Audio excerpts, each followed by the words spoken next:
Hello guys, मैं हूँ Vibha. Last episode में हमने देखा था कि जेनिफर कोर्ट रूम में ही अपने हल्क के रूप में आती है और सबको लेडी विलन से बचाती है। पहली बार जेनिफर सबके सामने हल्क के रूप में आई थी। सामान्य दिखने वाली जेनिफर जब हल्क के रूप में आती है तब वह ब्रेकिंग न्यूज बन जाती है। वह कोर्ट में सब लोगों की जान बचाती है। इसीलिए कोर्ट का एक मेंबर न्यूज में उसे शी हल्क कहकर थैंक्स कहता है और तब से ही उसका नाम शी हल्क पड़ जाता है। अब जेनिफर जिस भी बार में जाती है लोग उसे शी हल्क के नाम से बुलाते हैं। यह सब जेनिफर के लिए नया था, इसीलिए उसे यह सब बिल्कुल भी पसंद नहीं आता। यहाँ पर उसकी फ्रेंड निकी कहती है कि तुम मूवमेंट का मजा लो, ज्यादा मत सोचो। जेनिफर एक बार में शी हल्क बनकर जाती है और सभी लोग उसका वेलकम करते हैं। शी हल्क और निकी ड्रिंक करते हैं और तभी जेनिफर निकी को कहती है कि मुझे शी हल्क नाम बिल्कुल भी पसंद नहीं आया क्योंकि यह हल्क के शैडो जैसा लगता है। तभी वहाँ पर डेनिस आता है। एक्चुअली डेनिस जेनिफर से काफी जलता था। डेनिस शी हल्क से पूछता है कि तुम आखिर हल्क कैसे बन गई। यहाँ पर जेनी उसे कुछ भी नहीं बताती है। तब वह गुस्सा होकर कहता है कि ये तो सब नेपोटिज्म लगता है क्योंकि तुम्हारा भाई भी हल्क है। शी हल्क उसे डांट कर भगा देती है। यहाँ पर निक्की को शी हल्क की वजह से फ्री ड्रिंक मिलता है, जिसे देखकर शी हल्क को और भी गुस्सा आ जाते हैं। वह कहती है कि मैंने अपनी लॉ की डिग्री इसीलिए नहीं ली ताकि मैं आगे जाकर कोई सुपर हीरो बनूं। वह आगे कहती है कि हल्क, कैप्टन अमेरिका और iron man without health insurance और विदाउट एनी सैलरी सब लोग काम करते हैं, जो उसे बिल्कुल भी खास नहीं लगता। तभी वहाँ पर जेनिफर का बॉस आता है और उसे कहता है कि तुम अपने हल्क के रूप से नॉर्मल रूप में आ जाओ। जैसे ही वह शी हल्क से नॉर्मल रूप में आ जाती है वह लड़खड़ा के गिर जाती है क्योंकि उसने कई सारी बोतल्स ड्रिंक की हुई थी। जैसे कि हमने लास्ट एपिसोड में देखा था कि हल्क चाहे जितना भी ड्रिंक करे उस पर ड्रिंक का असर नहीं होता, लेकिन नॉर्मल इंसानी बॉडी पर इसका असर होता है। यहाँ पर उसके बॉस जेनिफर को पहले शुक्रिया करते हैं कि उसने सबकी जान बचाई थी। हालांकि उस दिन जेनिफर वह केस जीत गई थी, लेकिन उस केस को नाजायज साबित किया जाता है क्योंकि उस दिन दरअसल शी हल्क ने जूरी की जान बचाई थी। बाकी लोगों का यही मानना था कि इसी कारण जूरी का फैसला शी हल्क के पक्ष में था। जेनी के बॉस उसे कहते हैं कि शायद आगे भी ऐसी चीजें हो सकती है, इसीलिए मैं तुम्हें अभी ही जॉब से निकाल देता हूँ। इसके बाद जेनिफर बहुत जगह जॉब के लिए अप्लाई करती है, लेकिन वह कभी भी सिलेक्ट नहीं होती है। भले ही जेनिफर के पास जॉब रिलेटेड नॉलेज है, डिग्री है, लेकिन फिर भी उसे कोई भी जॉब नहीं दे रहा था। उसे यह रीजन मिल रहा था कि कोई भी यह नहीं चाहता कि उनके एम्प्लॉय को कोर्ट रूम में लोग घूरते रहे। हल्क भी शी हल्क को उसका हालचाल पूछने के लिए कॉल करता है, लेकिन जेनिफर तो उसकी लाइफ को ट्रैक में लाने में बहुत ही बिजी थी। जेनिफर मेंटली डिप्रेस भी हो रही थी और वह नया स्टार्टअप खोलने का सोच ही रही थी। यहाँ पर उसकी फ्रेंड निकी उसका हौसला बढ़ाती है और कहती है कि बहुत सारी कंपनी है जो तुम्हें जॉब ऑफर दे सकती है। जेनिफर को फैमिली डिनर पर बुलाया जाता है। वह अपने साथ निकी को भी आने के लिए कहती है क्योंकि उसे लगता है कि शायद उसके पास अब जॉब नहीं था और इसीलिए उसके अंकल और आंटी ताना मार सकते हैं। निकी जेनिफर के साथ नहीं आती क्योंकि उसकी किसी के साथ डेट थी।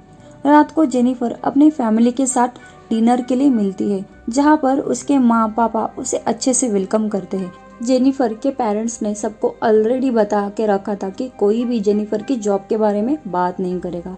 यहाँ पर जेनिफर का दूसरा कजन ब्रदर जेट उसे पूछता है कि तुम्हारी जॉब क्यों चली गई। हालांकि जेनिफर के पापा ने सबको बता के रखा था कि जेनिफर के जॉब के बारे में कोई बात नहीं करेगा। जेट को अब एक शॉप में मैनेजर बनाया गया था। यहाँ पर सब लोग सुपर हीरो की बातें करने लगते हैं। जेनिफर की माँ ने तो उनका मोबाइल नंबर छोटे बच्चों को बांट दिया था क्योंकि जेनी अब सुपर हीरो थी। सब लोग शी हल्क को सुपर हीरो के बारे में अजीब अजीब सवाल पूछते हैं, जिससे वह काफी परेशान हो गई थी।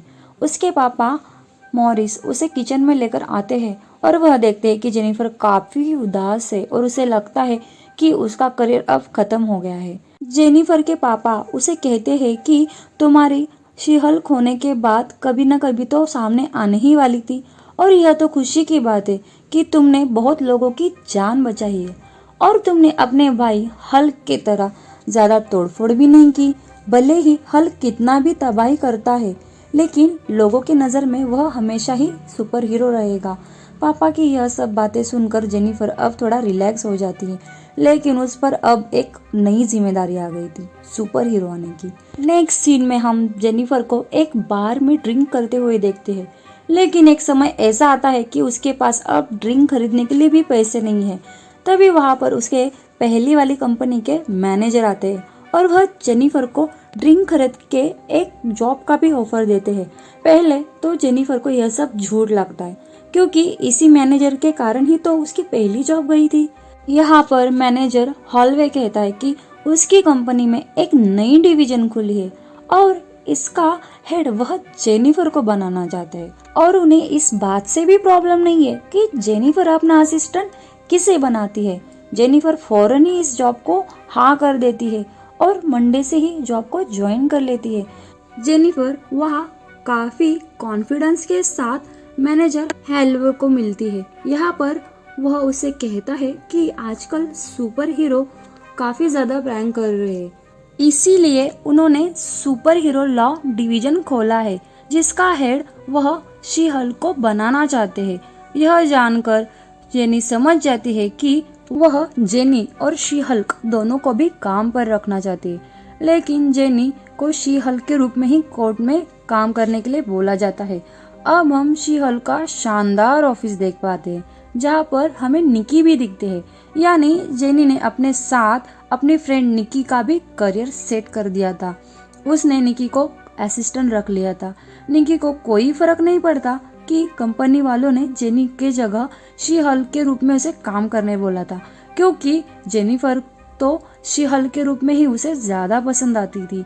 अब शी-हल्क को वहाँ कंपनी के एक एम्प्लॉय मिलने आता है जो जेनिफर को वेलकम किट देता है और कंपनी का मैप और उसमें सबसे अच्छा टॉयलेट को भी मार्क कर देता है। इस एम्प्लॉय का नाम पक था, वह अपने नाम की तरह अजीब था। शी-हल्क अब हॉलवे से मिलने जाती है जहाँ पर वह उसे पहला केस एबोमिनेशन के लिए लड़ने के लिए कहते हैं। अब हमें पता है कि हल्क का एबोमिनेशन दुश्मन था और जिससे उसकी भारी लड़ाई हो चुकी थी। इस केस के बारे में सुनकर ही शी-हल्क के चेहरे का रंग ही उड़ गया था। वह ये केस लड़ना नहीं चाहती थी, लेकिन हॉलवे उसे कहती है कि तुम्हें यह केस लड़ना ही होगा वरना तुम्हें अपनी जॉब छोड़नी होगी। वह कहता है कि खुद अबोमिनेशन भी चाहता है कि शी-हल्क उसका केस लड़े। अब शी-हल्क को सारी पुरानी बातें भूलनी पड़ती है।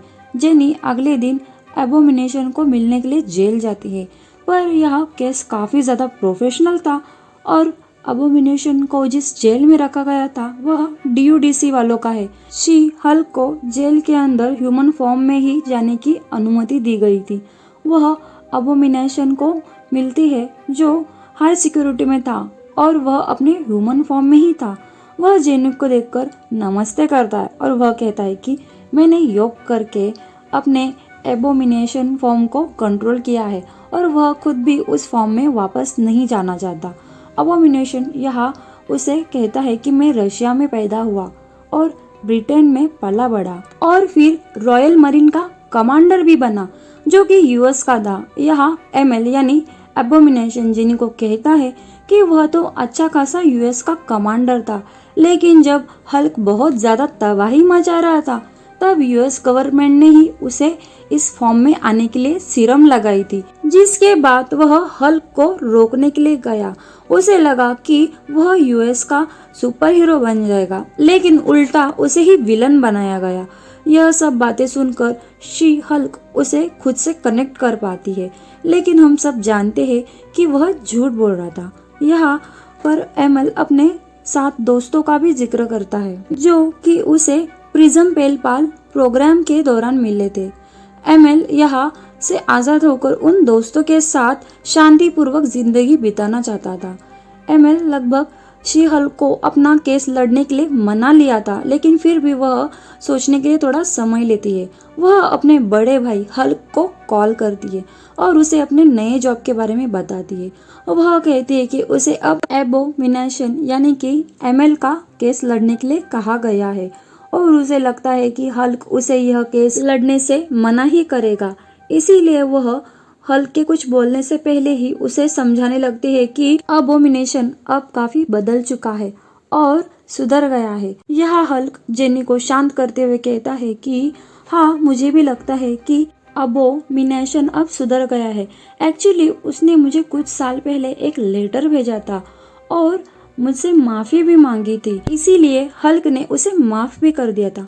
जब हल्क को पता चलता है कि जेनी को सब लोग शी हल्क करके बुलाते, तब वह काफी हंसता है और सोचने लगता है कि जब जेनी कोर्ट रूम में जज के सामने खुद को She Hulk attorney at law कहकर बुलाएगी।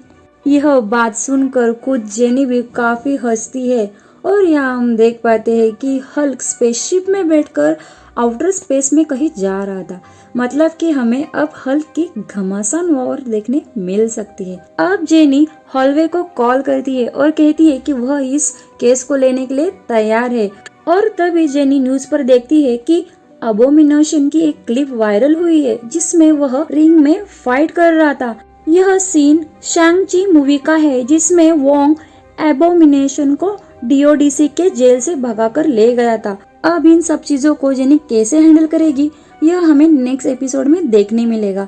लास्ट में इन क्रेडिट सीन में हम शी हल्क को अपने फैमिली डिनर के बाद कार को हवा में पकड़े हुए देखते हैं, क्योंकि उसके तीसरे कजन ब्रदर जेट ने गाड़ी का टायर पंक्चर कर रखा था और उसे टायर बदलना भी नहीं आता था। जेनी के पापा जेनी से पानी भरवा कर लेते हैं, जिससे हम यह समझ पाते हैं कि भले ही दुनिया के लिए उनका बच्चा सुपर हीरो क्यों ना हो, लेकिन वह अपने बच्चों से घर का काम करवाएंगे ही। गाइस, आपने मेरे शी हल्क एपिसोड 1 को काफी ज्यादा प्यार दिया था। अगर किसी ने शी हल्क का पहला एपिसोड अभी तक नहीं देखा तो एंड स्क्रीन पर क्लिक कर उसे देखना ना भूले। अगर आपको मेरी वीडियो पसंद आई है तो प्लीज मेरे चैनल को सब्सक्राइब जरूर कीजिए। मिलते हैं नेक्स्ट वीडियो में, तब तक के लिए बाय।